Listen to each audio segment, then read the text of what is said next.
Halo guys, Assalamualaikum warahmatullahi wabarakatuh. Perkenalkan, nama saya Ulia Hasna Salsabila dengan NPM 140. Di sini saya akan membahas atau mengulas mengenai problematik dalam reformasi dan konsepsi pendidikan Indonesia pada masa depan. Oke, jadi kita bakal bahas tentang reformasi. Reformasi itu apa? Reformasi itu adalah pembaruan atau perubahan terhadap suatu sistem yang telah ada pada suatu negara. Nah, reformasi pendidikan ini adalah upaya perbaikan pada bidang pendidikan. Oke, dan yang perlu kita tahu juga, ternyata masalah pendidikan pada masa reformasi ini juga ada loh. Contohnya seperti rendahnya kualitas pendidikan. Lalu ada lagi rendahnya pendidikan moral dan juga rendahnya kemampuan literasi. Itu merupakan masalah pendidikan pada masa reformasi.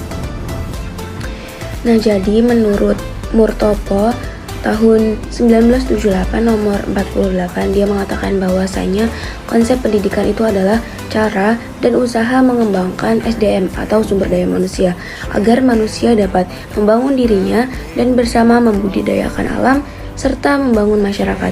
Jadi dengan demikian, pendidikan adalah sarana proses dari kebudayaan. Oke, lanjut dari konsep pendidikan artian yang luas.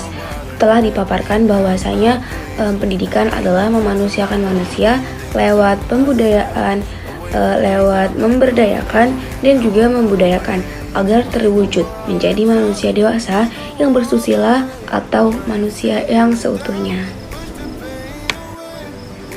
Nah, sistem pendidikan yang ditetapkan di Indonesia yaitu sistem yang berorientasi pada nilai. Jadi peserta didik itu ditekankan harus bersikap jujur, disiplin, bertanggung jawab, dan diberi motivasi untuk mencapai cita-citanya. Jadi teman-teman, ternyata ada 4 pilar pendidikan sekarang dan juga masa depan menurut UNESCO. Ada 4. Yang pertama yakni learning to know.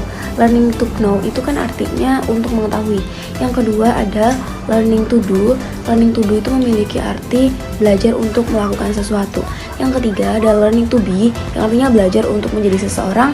Dan yang terakhir ada learning to live together, artinya belajar untuk menjalani kehidupan bersama. Next, konsep pendidikan yang benar-benar dibutuhkan saat ini di Indonesia yaitu meliputi pembangunan pendidikan karakter bangsa, karena kita tahu karakter bangsa terutama anak muda itu sangat minim. Yang kedua adalah pembangunan kecerdasan, dan yang terakhir adalah akhlak dan juga kepribadian peserta didik secara utuh sesuai dengan tujuan pendidikan nasional.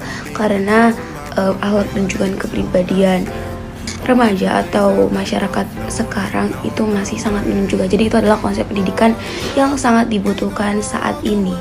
Ada 3, yakni pengembangan pendidikan karakter bangsa, pembangunan kecerdasan, dan juga akhlak dan kepribadian peserta didik secara utuh sesuai dengan tujuan pendidikan nasional. Oke, lanjut, kita bakal bahas tentang permasalahan yang ada di dunia pendidikan. Yang pertama adalah rendahnya sarana fisik. Yang kedua adalah rendahnya kualitas guru dan juga kesejahteraan dari guru itu sendiri. Dan yang ketiga adalah rendahnya prestasi dari siswa. Yang keempat adalah rendahnya pemerataan pendidikan. Yang kelima, mahalnya biaya pendidikan. Yang keenam, rendahnya layanan pendidikan. Yang ketujuh, rendahnya mutu pendidikan. Dan yang terakhir adalah rendahnya kemampuan literasi anak-anak Indonesia. Jadi ke-8 permasalahan tersebut adalah permasalahan dalam dunia pendidikan saat ini. Oke, jadi dari semua penjelasan yang sudah dijelaskan di atas tadi, tanggapan saya sebagai calon guru, kita tuh harus menyiapkan sebagai calon guru yang profesional. Caranya bagaimana? Yang pertama, belajar atau bekerja dengan semestinya. Jadi kita dapat meminimalisir waktu atau menggunakan waktu dengan baik. Yang kedua, mendidik karakter. Mendidik karakter itu kita harus mengetahui karakter dari peserta didik melalui pendekatan yang pasti. Dan yang terakhir, mengajarkan dengan metode belajar atau model pembelajaran yang menyenangkan sesuai dengan jenjang pendidikan agar peserta didik tidak merasa bosan. Demikianlah tadi pemaparan materi dari saya, Salsabila. Saya ucapkan terima kasih. Saya akhiri. Wassalamualaikum warahmatullahi wabarakatuh. Bye bye.